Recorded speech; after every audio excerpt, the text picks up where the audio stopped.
bleeding purple and gold. From the heart of Los Angeles, this is the LakersNation.com podcast with your host, Trevor Lane. Hello, Lakers Nation. Welcome to the show. As always, we are powered by CLNS Media and LakersNation.com, your home for everything Lakers. Quick shout out to our sponsors today, Mint Mobile and BetOnline.ag, and of course, Lakers Nation's official sponsor, Vivid Seats. Use the Vivid Seats app on your phone. Enter the promo code LakersNation in all caps. Get 10% off tickets to your next Lakers game. So a ton to talk about. The Lakers obviously not doing so well. Back-to-back losses against the Milwaukee Bucks and Phoenix Suns. Help me break it all down is Jorge Sedano of ESPN. George, thanks so much for joining me, man. Yeah, man, absolutely, Trevor. Happy to do it. So, pretty rough one. I mean, losing back-to-back, the Lakers gave out most of their energy against the Bucks, played really well, looked like they had really had things clicking, and then against the Phoenix Suns, they come out flat and lose to the worst team in the league. Where do we go from here? Man, I really think you have to start thinking what Paul Pierce said the other day on The Jump, which is, when do you consider just shutting things down? Right. Because I think that slowly but surely it's becoming less and less likely that they're going to make the playoffs, right? Right. I think that the math is certainly against you at this point. I think at the very least you have to win, 15 games? Yeah. Out of the remaining 19. That's 4 losses that they can really suffer here. Right. Maybe 14, right? Like, I don't know, man. I don't see them playing at almost an 80% clip, I guess, at this point. I know Vegas has made them a ridiculous underdog to make the playoffs as of last night. They're minus 900 last I saw. Right, minus 900. That's insane. It's crazy. They were plus 240 to make the playoffs before the game. And before the All-Star break, were minus 110 to make the playoffs. So they were basically even money. And that was just 2 weeks ago. So, yeah, it's becoming increasingly likely that they're not going to make the postseason. And there's just so much blame to go around here. It just shows how flimsy this whole thing was from the get-go. But, yeah, last night was terrible. I mean, this team has lost to the worst teams in the league.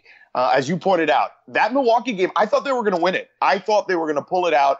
And then, look, we see what happens in this league is that you can separate the haves from the have-nots in the last 4 or 5 minutes of a game. And Milwaukee showed us that they're the haves. And unfortunately, the Lakers right now, as currently constituted, are the have-nots. So this is where we're at. So you have this letdown against Milwaukee in a game you thought you should win. LeBron walking off the floor before the buzzer even sounds.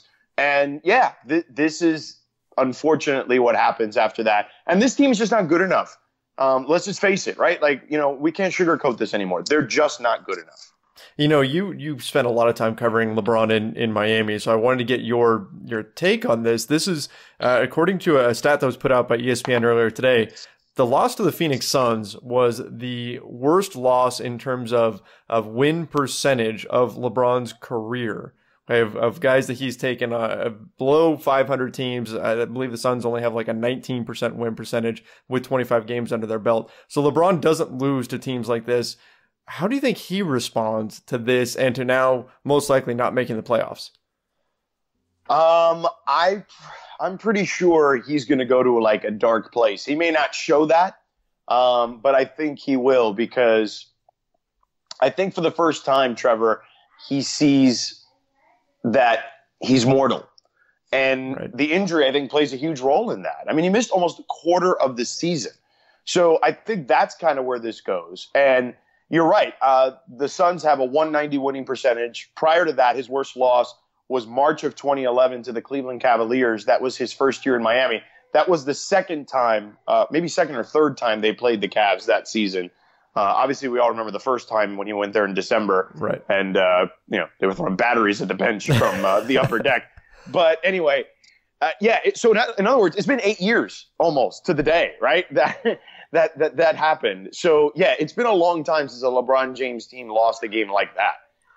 But, yeah, I think he goes to this kind of place where he has to kind of reevaluate what he's doing.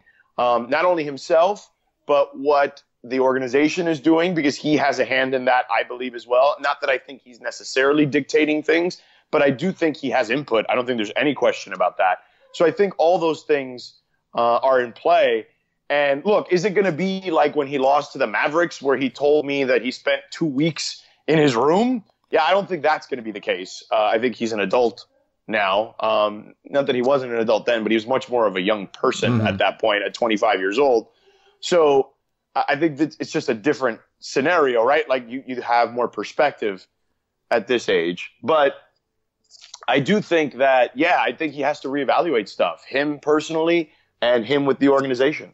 Yeah, you know what? I think that what was interesting was the Lakers went out over the last summer and they got all of these ball handlers. They got guys that were supposedly being brought in to take some of the pressure off of LeBron so he doesn't have to create, doesn't have to do all those sorts of things, instead of going for shooters. And then just the other day, LeBron had a quote where he was gushing about Reggie Bullock and how he just gets along so well with shooters and everything. I'm like, well, there's no way that LeBron wasn't telling Magic Johnson, hey, I'm cool with Lance Stevenson. I'm cool with Rajon Rondo. I'm cool with all these players. And now we're kind of seeing him talk about how much he loves playing with shooters. Well, where was that last summer when everyone was saying how badly the Lakers needed shooters? So some of the blame certainly has to fall on LeBron as well. Sure, he signed off on it, right? And look, maybe this was, and again, this is me speculating, maybe this was Magic's idea, and he said, look, we can't beat the Warriors at their own game. We got to try something different. And look, if you're LeBron James, there's probably a few people on the planet you're going to listen to when they talk basketball, right? Particularly when it comes to constructing a team or schematics or things of that nature. Because as you and I talked about on another podcast a long time ago, early in the season, he as in Magic Johnson, is probably one of the few people on the planet that can relate to being LeBron James, right? The best player on the planet. They have so many things in common on multiple levels. So he probably said, all right, man, you know what? You're right. Let's zig while others are zagging. San Antonio tried to do that a couple of years ago, and had Kawhi not gotten hurt, maybe they would have pulled it off, or at least they would have been much more competitive. Clearly the Rockets were zigging while others were zagging. Now, they did shoot threes, but they weren't this beautiful ball movement team by any stretch of the imagination last season. They were as isolation heavy a team as we've seen since basically the 90s. So maybe that's what they were thinking. Like, look, there are teams that have pushed them to the brink, for lack of a better term, and they've done it differently. Let's try to do it differently. And they kind of bought into this fallacy that would work.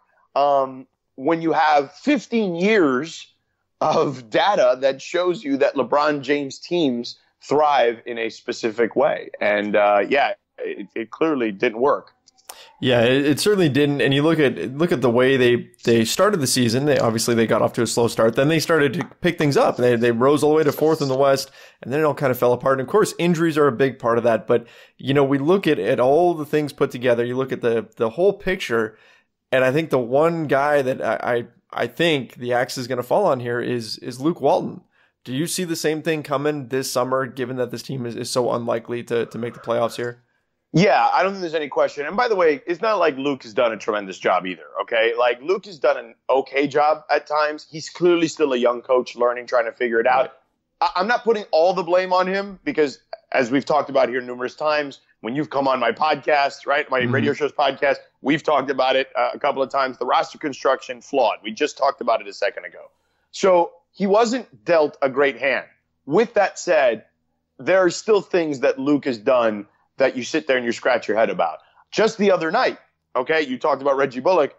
You just traded for a guy who shoots 40% from three. How do you not have him in at the end of the game over Rondo or KCP? Pick your poison. You know what I'm saying? Like, that's fine. Like, just give yourself a chance on the offensive end with that guy. And I think that was a mistake. I don't love the hockey substitutions that he generally does during games. Like, all those things drive me nuts. The fact that there are times where neither LeBron, Kuzma, or Ingram have been on the floor. So it's not like Luke should be blameless here. Okay? Now, do I think he's the biggest problem here? No. If I'm going to blame someone, if I'm going to assign blame, and to steal a phrase from my buddies, the Kamenetsky brothers, do a blame pie. The blame pie goes, the largest piece of that blame pie goes to Magic and Rob. Then after that, it's probably smaller slices of Luke, LeBron, Jeannie even to an extent. But the biggest chunk by far is Magic and Pelinka. And by the way, the veteran players got to be in there too. And look, even early in the season, some of the young guys, right? Brandon Ingram has played fantastic for a month, but he clearly struggled for the first half or so of the season. Now, some of that was injury, some of that was suspension, some of that was him just getting accustomed to playing LeBron. Some of that is just he's 21 years old. All of those things are kind of factored into this equation. But yeah, man, like I think that Luke deserves some of the blame. Like Luke is absolutely not blameless here. And yeah, he's going to be the fall guy because that's what happens in these situations. Guys, we're going to take a quick break to talk about Mint Mobile. Now, there's a lot of things in life that aren't right. Carpet and showers, eating dip with your fingers, chunky style milk, paying too much for your phone bill. Now, that's not right. But thanks to Mint Mobile, you don't have to overpay for wireless anymore. With Mint Mobile, you can cut your wireless bill down to $15 a month. They've reimagined wireless, making it easy and online only, which means they can pass significant savings directly to you. Imagine what you could do with $1,000 or more that you could save per year with Mint Mobile without sacrificing service. Mint Mobile makes it easy to cut your wireless bill down to just $15 a month. Use your own phone with any Mint Mobile plan. You can keep your old number along with all of your existing contacts. With Mint Mobile, you choose between plans with 3, 8, or 12 gigabytes of 4G LTE data and stop paying for unlimited data that you'll never use. Every plan comes with unlimited nationwide talk and text, and if you're not 100% satisfied, Mint Mobile has you covered with their 7-day money-back guarantee. Ditch your old wireless bill and start saving with Mint Mobile. To get your new wireless plan for just $15 a month and get the plan shipped to your door for free, go to mintmobile.com/podcast. That's mintmobile.com/podcast. Cut your wireless bill down to $15 a month and get free shipping on your Mint Mobile plan at mintmobile.com/podcast. I feel like fans are putting most of the blame on Luke Walton. No, not all of them. I don't want to generalize here, but I feel like there's a decent portion of Lakers fandom that is blaming it on Luke because they see his bad rotations. They see things like that happening out on the floor, and it's stuff that really sticks out when you're late in the game and you see Rondo's still in there, KCP's still in there, and you've got, like you said, this brand new shooter that you just brought in, Reggie Bullock, sitting on the bench. They see those things, and that's the stuff that's easy to get angry about. But it's also a lot of it on Rob and Magic, like you said. Does any of that come back on them? Do you think Rob Pelinka is in any danger of being ousted this summer?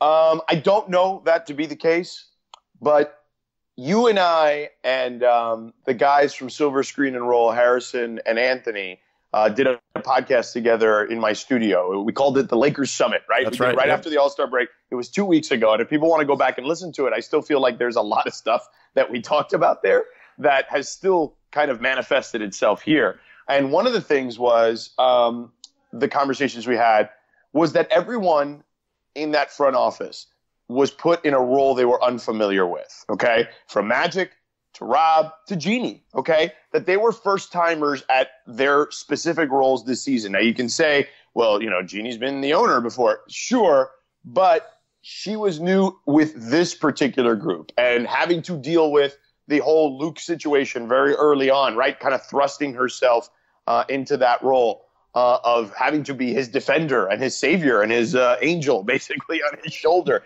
Like all those things are somewhat new to her. Because in the previous incarnation with her brother and Mitch, that wasn't always the case, right? Like, if anything, I think that there was a rub there between those groups. I don't know if there was as big a rub here, whereas she just felt like she had some loyalty to one particular person, and she was trying to divide that loyalty between her loyalty towards Luke and her loyalty towards Magic. But all of them are in different roles. Rob was an agent. And yes, as an agent, you got to find talent. I get it. But it's not the same, right? Nope. And with Magic, running the show consisted of a lot of different things other than just finding LeBron James. And the funny thing was, and we've talked about this before on that particular podcast, where Magic told me on the radio show, when he took the job, that he spent a week with Pat Riley, and he talked about everything, right? From the way the guy should train, from, picking his brain on running the front office. And the things he didn't do, clearly, were things like backing your head coach when you have LeBron on your team and not making him a lame duck 7 games into the season, right? Where we had that situation in Miami with Eric Spoelstra and LeBron. And now we know, after Jackie McMullen talked about it a few months ago now, or whatever it was, that, yeah, it's what we did think, that, yeah, Magic had an issue with Luke, but so did LeBron's camp, which in essence, if I'm going to make the leap, and I'm comfortable making that leap, means LeBron wasn't necessarily all that comfortable with Luke being the head coach either.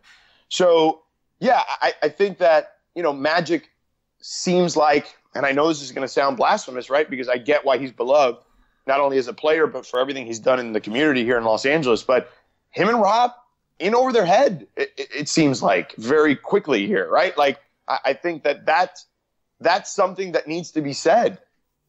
Well, and as we said on that podcast, which by the way, I'll throw this out here. Just doing something first time. Yeah, I'll throw this out here. When we did that show with you, when we did that summit, that Lakers summit, the three of you, Harrison and Anthony and yourself, George, you guys all said, "Oh, they're going to make it." I was the one who said, "I don't think they're going to make it," and I hate being right in this situation. It's not fun. This hasn't been a fun experience here with all of that. But you look at what Magic and Rob have done. They got the one big thing, getting LeBron. They got that right. But it's all the little things around that, and those little things have all added up to a lot, and that's pretty much what's led us to this place, where now you have a young coach in Luke Walton who's probably going to be successful somewhere, but it doesn't seem like it's going to be with the Lakers, because I can't see him hanging on to his spot here after this summer. You've got Magic and Rob now embattled. You've got a fan base that's frustrated, because this is the year that, if you remember, Magic said, "We're back." Right? He said, "We're back this year." That to me means playoffs. Right. He did say next year we're back. So maybe they can fix things this summer. I know that's always been a 2-year rebuilding plan, but this has to be seen as a failure, not making the playoffs with LeBron James. Oh, I don't think there's any question. It is an absolute failure of Magic and Rob, Jeannie, LeBron, Luke, everyone involved. Like, everyone deserves, as we talked about, a piece of the blame. And by the way, we haven't really talked about LeBron yet. And I think that LeBron underestimated a number of things. He underestimated coming here to Los Angeles with this alleged blank canvas, assuming that they would get things done. We talked about just kind of the small details that you referenced with the roster construction, but just assuming, right? Oh, we'll get this Anthony Davis thing done, because it seems clearly to me that they thought that was a given, right? Like, we'll get that done. And the assumption that they could get someone in free agency, which, look, we're still going to have to wait and see. I don't love their prospects of getting a game changer in free agency either. I hope I'm wrong about that too. But I think that the whole thing seems ill-conceived at the moment. And LeBron, by the way, underestimated how much effort he needed to put into this in the Western Conference. Now, again, post-injury, some of that is not on him, right? Again, we talked about his mortality, but I'm talking about leading up to the injury, where he probably needed to, quote unquote, activate a lot sooner to give themselves some cushion to make the playoffs, because at 34 years old, at some point, he was going to get hurt with all the mileage he had on it. Now, we never thought it was going to be almost a quarter of the season, but I sure as hell didn't think he was going to play 82. And he didn't reference playing 82 this year. So he was going to miss some games, even if it was just for maintenance. So he had to understand that the Western Conference was going to be more difficult, that he had young pieces that were going to have to acclimate, that they basically had, a misfit group of characters, as far as the veteran additions were concerned, and that they weren't necessarily complementary. He's too smart for that stuff to have let that stuff slip through the cracks. So I'm putting some of that on him too, for sure. Yeah, I mean, when everybody on the outside can see it and they're saying, "What are you doing building a roster? Why are you targeting guys like Rondo and guys that can't shoot around LeBron James?" And we talked about, hey, they're trying to zig while others zag and everything. But if you're LeBron and you know this game better than anybody else that's on the team, you understand what it's like playing in the modern NBA. You should be able to step up and say something here. Say, hey, this isn't going to work out. Obviously, he's going to need to take some games off. And of course, injuries hit them harder than they expected. But in the end, I did want to ask you, LeBron's mortality, I'm seeing this growing push towards, do you maybe bench LeBron? Do you bubble wrap him for at a certain point? I don't know if we're there yet, because I mean, hey, they could still possibly pull off a miraculous run, but in 5 games, if they aren't looking any closer to the playoffs, do you sit him out the rest of the way and improve your lottery odds a little bit and rest him up and don't risk more injury? Yes, I do think you have to consider it. I think that you kind of take it on a game-by-game situation. Once you've realized that the odds are almost completely stacked against you, then yeah, you sit him down, because the season isn't going to be as fruitful as you expected. So yeah, I think that maybe in a handful of games, you absolutely take a look at that. I don't think there's any doubt about it. We need to take a break to talk about Bet Online. Guys, look, it's another big week across the NBA. I know things are rough right now in Lakers land, but the game can still be incredibly exciting, and there's only one place to get in on all of the action. That's betonline.ag. Sports, casino, virtual casino, you name it. Betonline.ag is CLNS Media's preferred sportsbook online. Use the promo code CLNS50 for a 50% sign-up bonus. Again, CLNS50. There's all kinds of great matchups still to look forward to, including Lakers versus Clippers coming up and a number of big battles coming up in the Eastern Conference. With all this on-court excitement and drama happening on and off the court, you don't want to be left on the sidelines. Go where the action is at betonline.ag. CLNS Media and BetOnline are offering you 50% sign-on bonus when you use our code CLNS50 with your first deposit. Go to clnsmedia.com/win. Use the promo code CLNS50 for your 50% sign-on bonus today. BetOnline.ag, your online sportsbook experts. Now, what does this do to their prospects this summer? Because to me, and maybe this is me putting too much emphasis on the current roster and the current record and everything like that, but if I'm a free agent and I'm looking at the Lakers and I'm thinking, okay, this team just didn't make the playoffs. The Clippers looks like they're probably going to make the playoffs. Maybe the Kings sneak in there, okay? But you look at those two teams and you say, if you want to be in Los Angeles, maybe the Clippers become more attractive. Maybe some other places become more attractive because of the way this is finishing. I think the stench of this isn't going to leave the Lakers anytime soon. So how big of an impact do you think this has, the way this season has played out, is going to have on the minds of free agents this summer? Oh, I think it weighs on them heavily. Look, Kevin Durant said it best. Well, I shouldn't say he said it best, because I don't think the word toxic, I think it was a little too strong. Yeah. I just think that you have to know what you're getting into when you get into business with LeBron James. He's going to run the show. You give up a piece of your franchise to him, and he's going to get all the credit when it goes well. And when it doesn't go well, he's probably not going to take the brunt of the blame, right? That's just kind of the way it works. So it's a lose-lose situation for guys when you play with him. It's why Kyrie, even though he has since apologized because he understands what LeBron meant, but I do think that now those two guys realize how actually closely linked they are personality-wise. But ask Kevin Love, man. Like, it's hard to be LeBron's teammate, even though at times it can be absolutely fruitful. Chris Bosh, right? Even Dwayne Wade, right, will tell you that it's not easy. As much as he loves LeBron James, one of his closest friends, it's not easy. So you also have an instance here, Trevor, where the top free agents are all guys who already have titles at LeBron's expense. Why do they need LeBron James to win another title? So it's a unique situation that it puts the Lakers behind the 8 ball to get another game changer type guy. And yeah, maybe the Clippers become more attractive. I don't think Kevin Durant is going to the Clippers. I think he'll take a meeting. I think that Kawhi, if I had to guess, is going to the Clippers, and we'll see if anyone else takes that max slot. Or maybe they just kind of use the rest of that money and they sign like a Chris Middleton and then kind of figure out whatever's left over to sign another guy. But yeah, the Clippers have shown that they're managed better than the Lakers right now. That's crazy to say, but it's pretty clear, isn't it? Yeah, I mean, especially obviously it's a small trade, but you look at the Zubats trade. How does that happen with no pick or anything like that coming back to the Lakers to compensate for losing the younger player, the better player, and the cheaper player? Blows my mind. And in a minor trade isn't going to make that big of a difference or anything, but that's one where the Clippers clearly got one over on the Lakers, and not a good look to finish out the trade season. Right, agreed. And by the way, the Clippers used to be that team. I remember they attached the first-round pick to get rid of Jared Dudley, which was a disaster a few years ago when Doc was running the show. But now that Lawrence Frank is there, and Michael Wegner and Jerry West is in a consulting role, they've got it. They've got the ship righted. Like they run a tight ship over there, and they have a plan. And whether they can execute it or not, that's we'll have to wait and see. But it feels like they're going to, and at least they don't have this kind of stench of disarray. Like, if anything, everyone looks at them and says, wow, they've completely overachieved. We thought they'd be out of the playoff picture by now. We all thought they were tanking. And you know what? They don't care. They still want to make the playoffs, which is pretty fascinating to watch.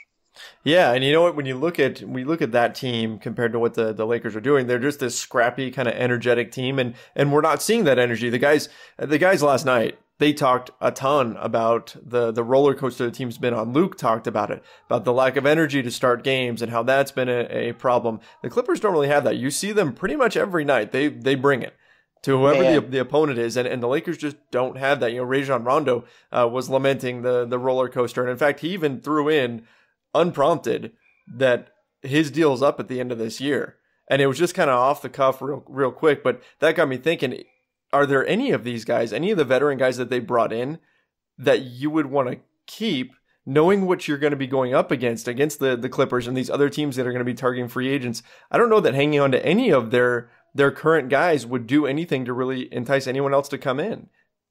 Agreed. I wouldn't. I wouldn't keep any of those guys. Like, those guys have done nothing. Like, they've been the worst guys on the roster, if you look at it mathematically, right? So, yeah, it's crazy. I would have never thought the Clippers would finish ahead of the Lakers. Never in my wildest dreams did I think that was going to be the case with LeBron James on this team. And yeah, it's what's happened. And by the way, we haven't talked enough about Lonzo real quick here. I know we're going to run here in a second, but look, I know LeVar is annoying to a lot of people, but he's kind of right. They did need him. He's arguably their best perimeter defender. He clearly makes them go on offense. He is a huge glue guy. He may never turn out to be the superstar that people thought he was going to be and, hang his jersey from the rafters. And look, he's very young, so that, I'm not going to rule it out. But, even if he doesn't become that, we know he does have some intrinsic value. There's no question about that. Absolutely. And I think he definitely is the team's best perimeter defender at this point, unless you want to start counting Brandon Ingram as a perimeter defender, because he's made leaps and bounds as well. Mm-hmm. Let's finish up with this, though, George. Jeanie Buss, you mentioned Anthony Davis a little bit, that whole trade fiasco. Obviously, that disrupted team chemistry. Jeanie Buss had some interesting comments. I'm sure you saw them at the Sloan Analytics conference. She called the trade rumors fake news, kind of called out the media for hyping up potential trades and said it's all false. The thing that stuck with me is, why now? Why wasn't, if the Lakers are saying, hey, this is fake, none of this, we weren't throwing in any of these guys in Anthony Davis trade rumors, this is absolutely false, why weren't they denying it at the time before all of this seeped into the locker room? Look, I don't know what she's doing with that, because here's the deal. Magic Johnson in Philadelphia told us, now I wasn't there, but told the media, in essence, he's sitting there having an impromptu media session / press conference and telling everyone in the media, hey, don't treat these guys like babies. This is part of being a professional, dealing with trade rumors and things of that nature. So he in essence, with that statement, contradicted everything Jeanie just said at Sloan. Like, I don't even understand why she would say that. It makes zero sense to me. His direct quote, quit making this about thinking these guys are babies, because that's what you're treating them like. They're professionals, all of them. This is how the league works. They know it. I know it. So really, like, this is the thing? The media was the one damaging chemistry? Like, come on, man. This just seems ridiculous. Yeah, it does. And I don't you're right. It's a completely different message than what Magic said, right? What Jeanie's saying now. And it just feels so, to have this come out right now at this point feels just, it's so off.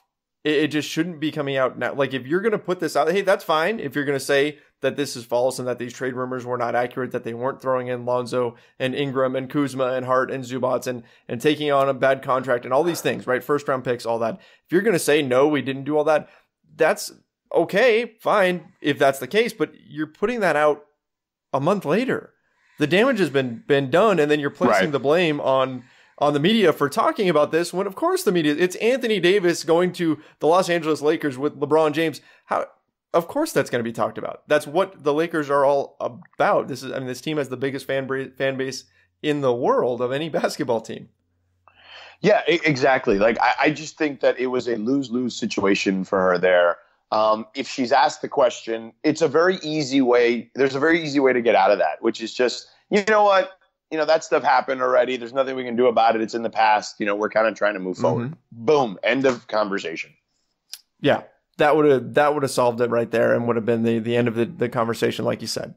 But that isn't what happened. And you know what? I get it. Hey, Jeannie likes to be the sympathetic, and she is. She's the sympathetic person. So of course she's going to feel a little bit more sympathy for the players than say Magic Johnson would, who, as you said, he talks to Pat Riley. Pat Riley's about as hard-nosed of a coach as it gets. So maybe that's a little bit of that coming through in Magic. But in any event, it just didn't sit well the way those comments came across. And we'll see where it goes from here. But like I said, didn't seem like the timing or anything was right for this to come out.